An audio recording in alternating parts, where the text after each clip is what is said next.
Concernant la sinistralité déclarée par les établissements de santé, ce sont sans surprise les réclamations en lien avec un acte de soin qui représentent plus des 2/3 des dossiers, et ce, au titre de la responsabilité civile professionnelle.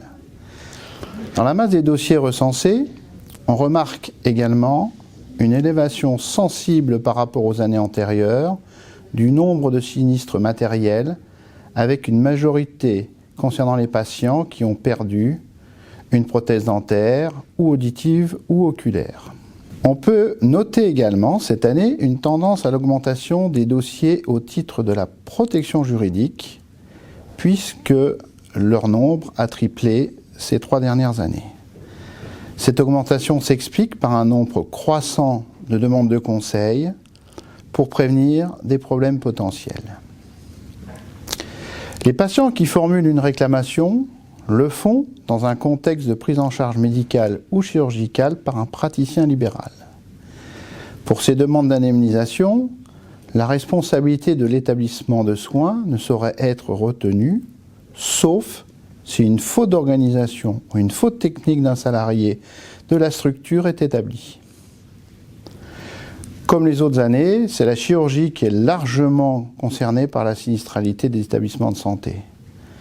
La chirurgie orthopédique traumatologique et la chirurgie digestive recensent plus de la moitié des réclamations formulées par les patients.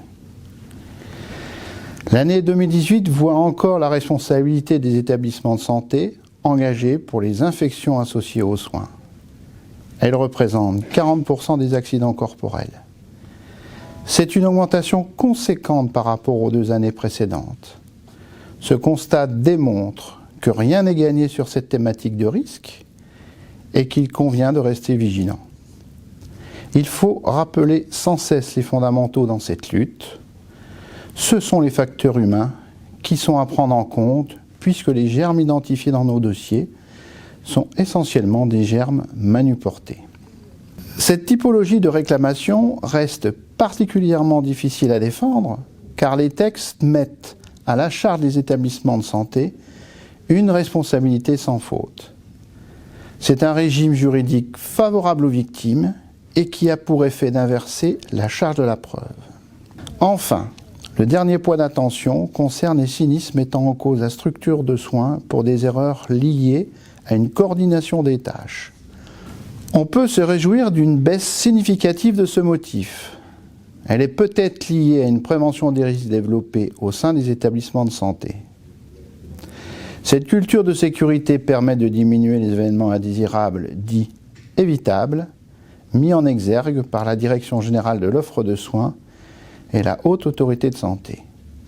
Il conviendra de suivre cette évolution dans le temps.